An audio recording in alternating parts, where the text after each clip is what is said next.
Now we discuss both the thermometer like clinical thermometer and the laboratory thermometer. Now we discuss about the important things used in thermometer, यानी क्या क्या ऐसी चीज़ें हैं जो thermometer में यूज़ होती है और हमें टेम्परेचर बताती है. Why does mercury not fall और rise in a clinical thermometer when taken out of the mouth. जैसे कि हम अपनी बॉडी का टेम्परेचर को मेज़र करते हैं, तो अब ये देखते हो कि मर्करी ईजिली डाउन नहीं आती. ऐसा क्यों? आप फिगर 4.6 में देख सकते हैं कि देयर इज़ अ किंक ऐसी होती है. आप देख सकते हो बल्ब के जस्ट ऊपर की जगह पे छोटा सा नैरो आपको दिख रहा होगा, वी शेप करके एक पॉइंटेड होती है जो मरकरी को डाउन आने के लिए रोकती है. वो ईजिली डाउन नहीं होती कि उसका पाथ चेंज हो जाता है और वो मरकरी को डाउन आने में रोकती है. इसलिए जब हम थर्मामीटर को यूज़ करते हैं तो हमें पहले उसको अच्छी तरीके से डाउन साइड आ देना चाहिए, उसको झटके से उसको डाउन आने दे, उसके बाद ही हम किसी चीज़ को मेज़र करते हैं. Okay, that is why kink, जो आपका जो स्मॉल वी शेप्ड स्ट्रक्चर होता है थोड़ा सा, वो यूज़ करते हैं ड्यूरिंग मेजरिंग द टेम्परेचर. तो we can easily measure the body temperature. Okay, now we discuss about how the transfer of heat.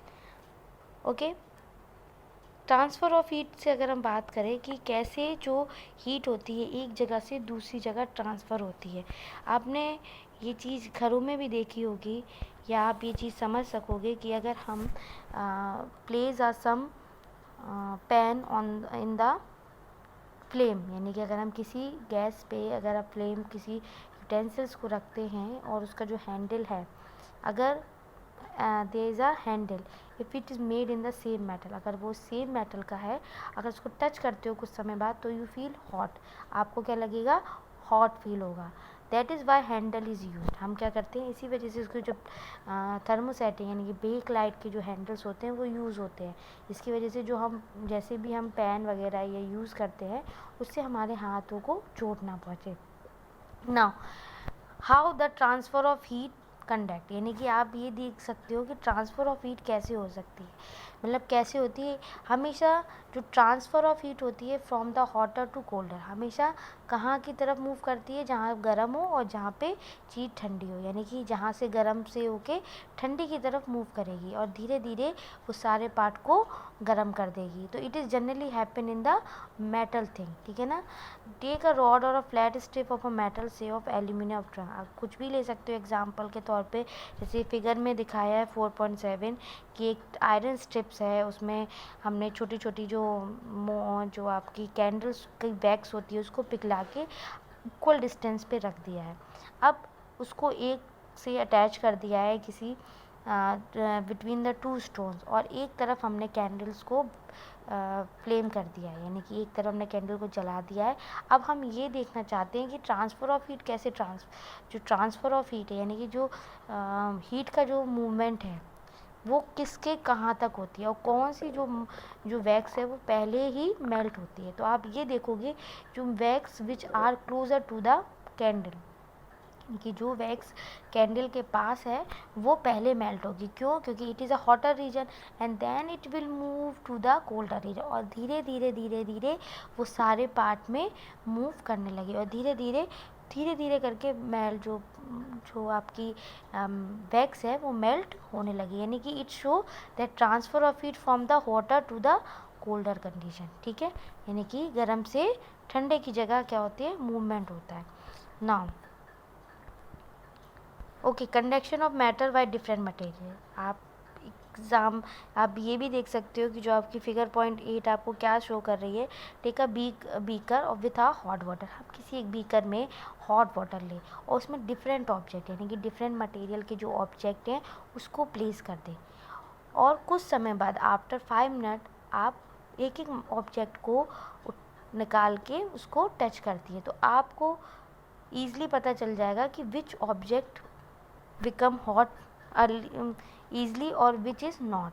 तो now like जो metals things है like a spoon, divider which are placed in the beaker, it will hotter. Why? Because it is a metal. तो जहाँ पे वो metal थी तो उन्होंने ट्रांसफ़र ऑफ हीट के थ्रू ऑल ओवर बॉडी में उनकी हीट प्रोड्यूस कर दी। नाउ अगर we talk about the pencil, it is a non metal. Okay, now scale, it is also a non metal, यानी कि एक्ट एज अ इंसुलेटर, यानी कि वो चीज़ें जो ट्रांसफ़र ऑफ हीट को होने में रोके, उनको हम कहते हैं इंसुलेटर। ओके, तो and which are allow the flow of heat easily, it is known as a conductor. और जो आसानी से एक जगह से दूसरी जगह तक जो हीट को ट्रांसफ़र करे उसको हम क्या कहते हैं? कंडक्टर।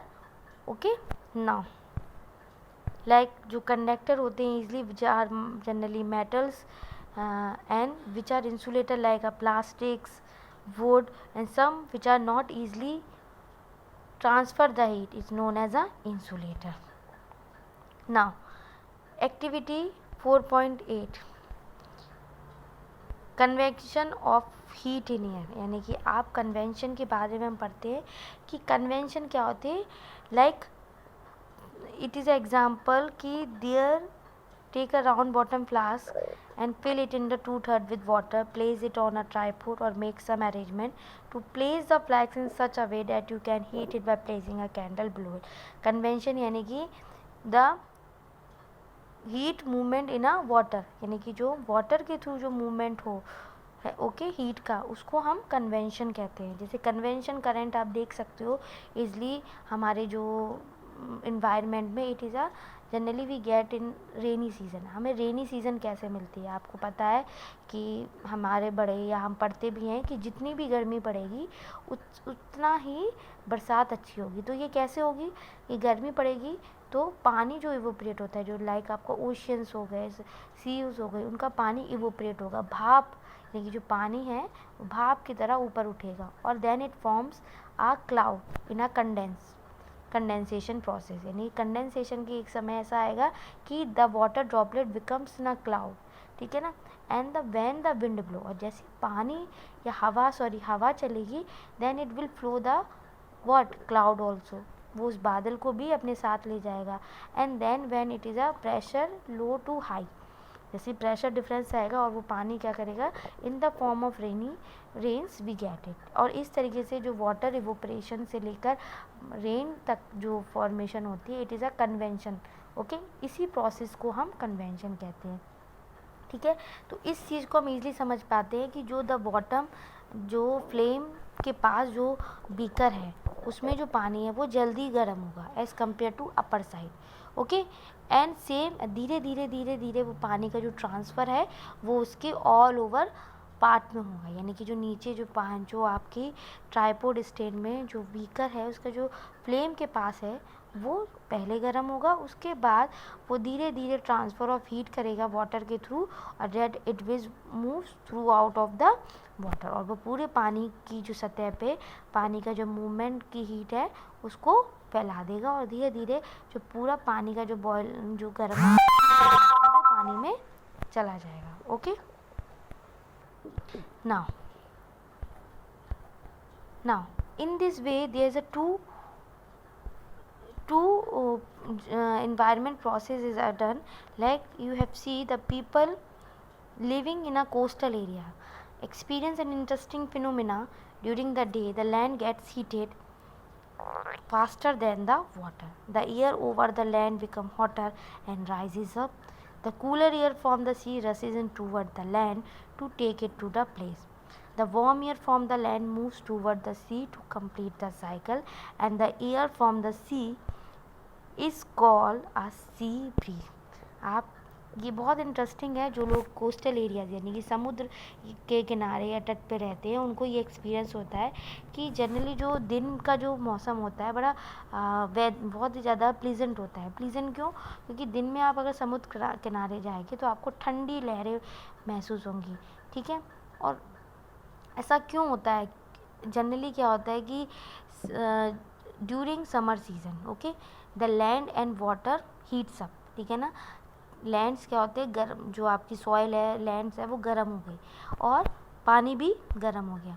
पर होता क्या है, जब लैंड्स इज वार्म अप, ठीक है ना, it rises the hot air ups, और क्या करती है, हॉट एयर्स को ऊपर ले जाती है, और धीरे धीरे क्या होती है, hot air moves upward and then it will go toward the sea. So the movement of the cooler airs, ठीक है ना, जो ठंडी हवाएं होती हैं कहाँ पे, सी की तरफ से लैंड की तरफ वो मूव करती है, और इस तरीके से movement from the hotter to the cooler condition and it form a cycle. वो एक तरीके की साइकिल बना लेती है, जिसकी वजह से जो पानी की जो ठंडी हवा है वो लैंड तक आती है, और जो लैंड की गर्माहट है वो सी तक जाती है. तो इसी प्रोसेस को हम कहते हैं sea breeze. Another process is also phenomena happen like receive the cooler sea breeze. The windows of the house in the coastal areas are made to face the sea. At night it is exactly the reverse. The water cools down more slowly than the land, so the cooler air from the land moves toward the sea. This is called the land breeze. Okay, यही जो phenomena होता है रात में बिल्कुल उल्टा होता है. होता क्या है इसमें, at night it is exactly the reverse. The water cool, यानी कि जो पानी की लैंड से देर में, sorry, the water cool down more slowly than the land. जो पानी होता है वो देर में ठंडा होता है, और जो लैंड की जो गर्माहट होती है वो सी तक जाती है. जब ये साइकिल कंप्लीट होती है तो cooler air from the land, यानी कि लैंड की जो ठंडक होती है वो सी तक जाती है, और सी की जो गर्माहट है वो लैंड पे आती है. तो इस वजह से जो रात में जो हवा चलती है वो जनरली गर्म होती है. तो इसी प्रोसेस को हम कहते हैं land breeze. When we come out in the sun, we feel warm. How does the heat from the sun reach us? By conduction or convection, as there is no medium. Okay, we know that conduction or convection, there are two process. Conduction और convection में हमें in process में medium की ज़रूरत है. जैसे conduction में generally happens in the solid material, और कन्वेक्शन नीड वाटर और liquid material. But how we get the heat from the sun, यानी कि अगर हम बात करें कि सूर्य हमसे इतनी दूर है और उससे हमें हीट कैसे मिलती है, तो it is happen by the process radiation. The heat comes to us by another process known as radiation. The transfer of heat by radiation does not require any medium. Radiation के through जब heat का transfer होता है उसमें किसी भी तरीके की मीडियम की नीड नहीं होती, neither solid nor liquid. It can take place whether a medium is present और नॉट. और ये कहीं भी हो सकती है, चाहे मीडियम प्रेजेंट हो या ना हो. Now all hot bodies radiate heat. When this heat falls on some object, a part of it is reflected, a part is absorbed and part may be transmitted. यानी कि all hot bodies radiate heat, यानी कि the sun is a radiate heat energy, यानी कि जो आपका sun है it is a main source of energy, it radiate heat. When this heat falls on some object, यानी कि जो सन की एनर्जी या हीट है जब वो किसी ऑब्जेक्ट पे पड़ती है तो कुछ पार्ट रिफ्लेक्ट हो जाता है, कुछ एब्जॉर्ब्ड हो जाता है और कुछ दूसरी ऑब्जेक्ट में ट्रांसमिट हो जाता है. The temperature of the object increase due to the absorb part of the heat. और टेम्परेचर जो ऑब्जेक्ट का होता है वो कैसे हीट होता है, जब वो किसी चीज़ हीट को एब्जॉर्ब कर ले. Now why are you advised to use an umbrella when you go out of the sun? Okay, kind of coolers we wear in summers and winter. Now kinds of clothes, you know that in summer we prefer light colored clothes and in winter we use dark colored clothes. Why?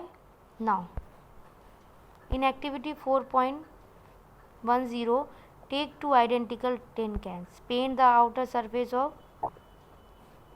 one black and on the other white. Pour equal amounts of water in each and leave them in the midday sun for about an hour. आप क्या करोगे, दो tin Keynes लोगे, उस पे एक पे आप जो आउटर सरफेस पे ब्लैक पेंट कर दोगे और अदर पे वाइट पेंट कर दोगे और उसमें कुछ और you pour some amount of water, उसमें पानी भर के आप 1 घंटे के लिए बाहर धूप में रख दोगे.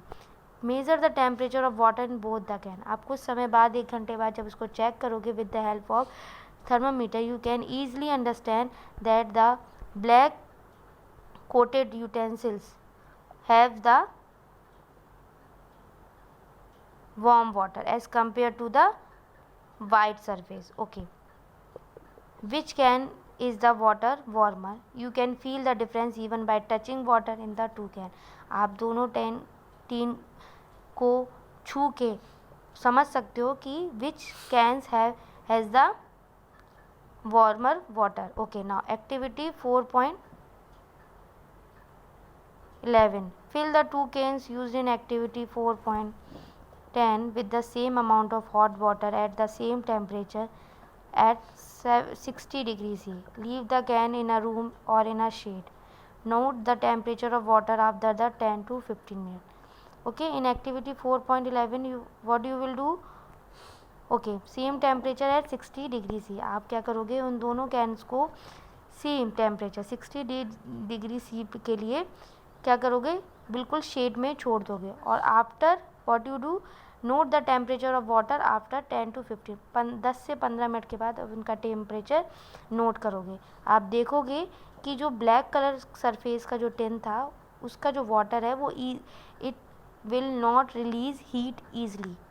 Y? Because it is a bad radiator. यानी कि हम बात करें कि उसका पानी बहुत धीरे रेडिएट करेगा, उसका पानी गर्म जो है वो सरफेस पे ज़्यादा रहेगा as compare to the white tin.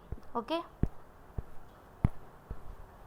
Now woollen cloth keep us warm in winter. Why? In winter we use woollen cloth. Wool is a poor conductor of heat. Moreover, there is a air trapped in between the wool fiber.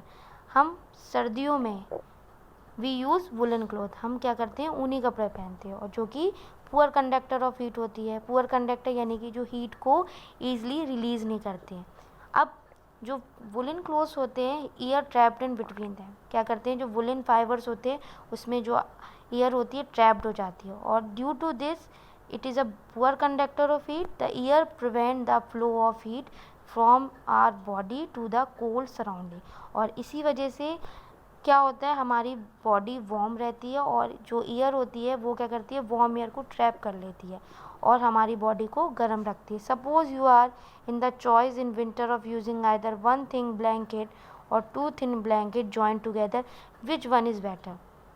Yes, which one is better? It is two thin blanket as compared to one thick blanket, because two thin blanket trap the air more and make you warmer. Thank you.